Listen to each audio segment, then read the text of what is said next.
In the shadowed backstreets of Tondo, Manila, where sunlight barely touched the ground and the smell of rusted metal mixed with rain-soaked concrete, lived a boy the city had learned to ignore. Miguel, 13 years old, slept on flattened cardboard beside a sorry store that closed long before midnight. His mother had died years ago. His father was a name whispered and forgotten. Every morning, Miguel woke before dawn, polishing shoes near jeepney terminals, earning just enough coins to buy rice for himself and his younger sister, Lena. Hunger was his closest companion, but so was music. A broken radio, rescued from a trash pile, played foreign songs late at night. That's how Miguel found Elvis Presley. He didn't understand every word, but he understood the feeling. Love, loss, longing. When the city grew quiet, Miguel sang softly into the darkness, his voice echoing through the alleys like a secret prayer. One afternoon, a foreign volunteer passing through Tondo stopped cold. Miguel was singing, "Can't Help Falling in Love," barefoot, eyes closed, voice trembling but pure. She recorded him with a cracked phone, tears sliding down her face. Weeks later, something impossible happened. Miguel stood backstage at Ireland's Got Talent. The stage lights burned brighter than the Manila sun. He wore donated clothes that didn't quite fit. His shoes pinched his feet. Around him, contestants laughed and stretched, confident and clean. Miguel clutched a small photo of Lena in his pocket. When asked why he was there, he swallowed hard and said quietly, "I sing, because when I sing, I forget that I am hungry." As his name was called, he stepped onto the stage, just a poor boy from Tondo, carrying an entire city's pain in his chest. The moment Miguel stepped onto the stage, the noise of Ireland's Got Talent faded into a distant hum. Towering lights surrounded him, blinding and unforgiving. He stood still at the center, shoulders tense, hands trembling slightly at his sides. The judges looked down at him, curious, uncertain. Simon Cowell raised an eyebrow, clearly unsure what to expect from a thin street kid with worn clothes and nervous eyes. "Tell us your name," one judge asked gently. "M. Miguel. From Tondo, Manila," he replied, his accent thick, voice barely above a whisper. "And why Elvis?" Simon asked, leaning back. Miguel swallowed. "Because his songs feel lonely. Like me." A soft murmur rolled through the audience. The music began. Slow, familiar. Miguel closed his eyes as the first notes of "Can't Help Falling in Love" filled the theater. His voice entered quietly, fragile as glass. A few people shifted in their seats. But then something changed. His tone deepened, trembling not with fear, but with truth. Each word carried hunger, loss, and nights spent singing to survive. By the second verse, the audience was frozen. No coughs, no whispers. One judge pressed a hand to her chest, tears already forming. Another shook his head in disbelief. Simon leaned forward, elbows on the desk now, eyes locked on the boy. The skepticism on his face slowly dissolved into shock. Miguel didn't sing like a performer trained on stages, he sang like someone confessing his life. When he reached the final chorus, his voice cracked, then soared, raw and aching. A single tear slid down his cheek as he held the last note, pouring everything he was into the silence. The music stopped. For 3 heartbeats, no one moved.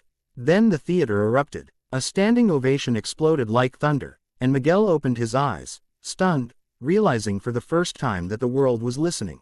The applause refused to fade. The entire theater was on its feet, clapping, shouting, some openly crying. Miguel stood frozen at center stage, breathing hard, his chest rising and falling as if he had just run miles.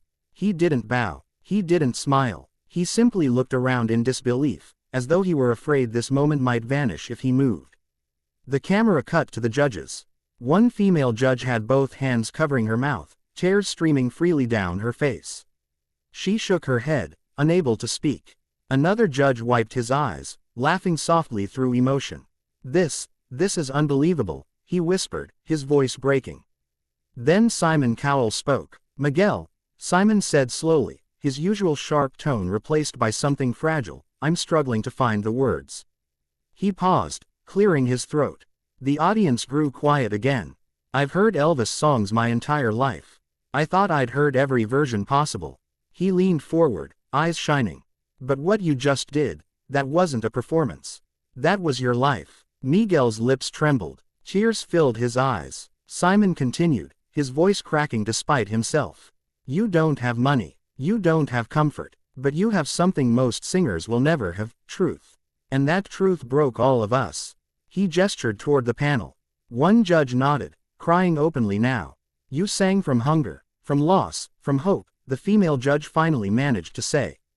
And every single person here felt it. Miguel pressed his fists into his eyes, trying to stop the tears. Thank you, sir, thank you, ma'am, he whispered. The crowd erupted again, chanting his name. In that moment, the poor street kid from Tondo, Manila wasn't being judged anymore. He was being felt, and every heart in the room knew they had just witnessed something unforgettable. The applause slowly softened, but the emotion in the room only grew heavier. Miguel stood trembling under the lights, tears still clinging to his lashes. He kept wiping his face with the back of his sleeve, embarrassed, unsure if crying on such a big stage was allowed. The judges exchanged looks. No words, just understanding. Simon Cowell took a deep breath and leaned back in his chair. For a moment, the audience held its breath with him. Miguel, Simon said gently, you walked onto this stage with nothing but your voice and your story. His eyes glistened now, no longer hiding it. And somehow, you gave us everything. Miguel shook his head softly. Sir, I only sing, he said, his voice breaking. Simon stood up. The crowd gasped. I've judged thousands of acts, Simon continued, his voice trembling, and most people come here to chase a dream. You came here because singing was how you survived. He paused, visibly fighting tears. That changes everything. The female judge reached for a tissue, sobbing openly. Another judge whispered, do it, please do it. Simon turned toward the audience, then back to Miguel.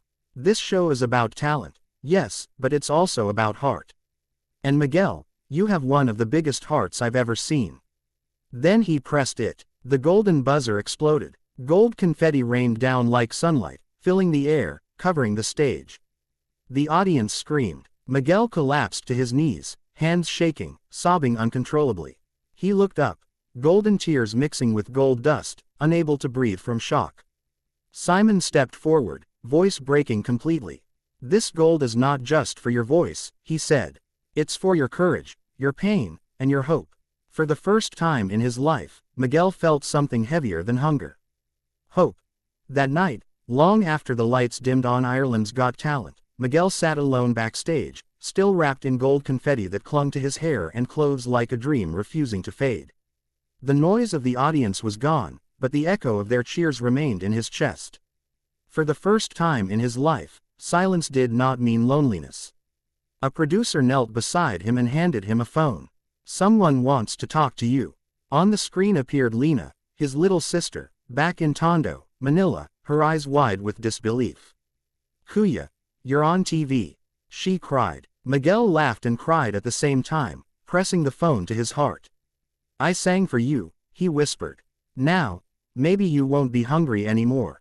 News spread fast. By morning, the story of a street kid from Tondo singing Elvis was everywhere, shared across phones, televisions, and hearts around the world. People didn't talk about perfection. They talked about truth. About a boy who carried poverty on his shoulders and turned it into music. Back on stage, the judges watched Miguel leave, still emotional. One judge said softly, he didn't just sing a song. He reminded us why we feel. Simon nodded, eyes still wet. This, he said, is what hope sounds like. Miguel didn't know what the future held. He didn't understand contracts or fame. But he understood one thing. His voice had crossed oceans. From the dark alleys of Tondo to a bright stage in Ireland, the world had finally listened. And somewhere between gold confetti and honest tears, a poor boy stopped being invisible, and became unforgettable.